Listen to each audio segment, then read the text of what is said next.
क्या आपने कभी सोचा है कि जिस भगवान ने महाभारत जैसे महायुद्ध का मार्गदर्शन किया, उन्हें रण छोड़ क्यों कहा गया? और क्या सच में भगवान श्री कृष्ण की भी मृत्यु हुई थी? ये कहानी सिर्फ एक घटना नहीं, बल्कि एक ऐसा रहस्य है जो जीवन का गहरा सत्य बताती है। मथुरा नगरी में चारों ओर युद्ध का भय छाया हुआ था। मगध का शक्तिशाली राजा जरासंध बार बार आक्रमण कर रहा था और उसके साथ था भयानक योद्धा कालयवन। हर युद्ध के साथ मथुरा की जनता कमजोर होती जा रही थी। तब श्री कृष्ण ने एक ऐसा निर्णय लिया जिसे आज भी बहुत लोग गलत समझते हैं।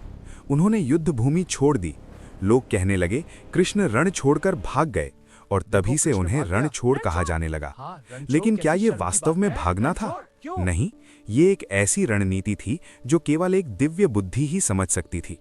श्री कृष्ण जानते थे कि अगर वे युद्ध करते रहे तो मथुरा की निर्दोष जनता का विनाश निश्चित है। इसलिए उन्होंने युद्ध नहीं बल्कि अपनी प्रजा को चुना।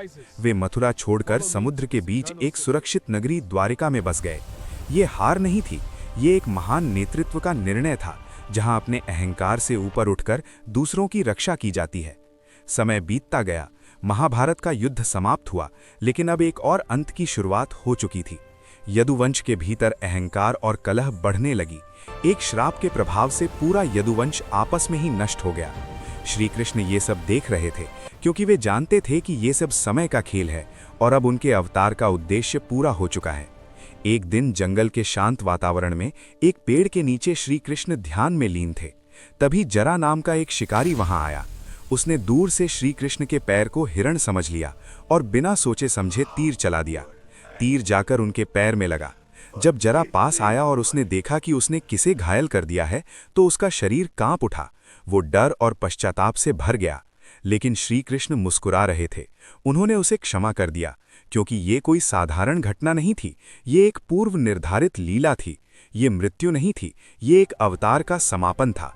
श्री कृष्ण ने शांत मन से अपनी आंखें बंद की और अपने दिव्य स्वरूप में लौट गए। ये घटना प्रभास क्षेत्र में हुई और इसी के साथ द्वापर युग का अंत हो गया। इस पूरी कहानी में एक गहरा संदेश छिपा है। रण छोड़ होना कायरता नहीं है, बल्कि ये समझ है कि हर युद्ध लड़ना जरूरी नहीं होता। कभी कभी सबसे बड़ी जीत पीछे हटने में होती है। और भगवान कभी मरते नहीं, वे केवल अपना कार्य पूर्ण करके इस संसार से विदा लेते हैं। अगर आप इस सत्य को समझ गए तो जीवन के कई भ्रम अपने आप खत्म हो जाएंगे।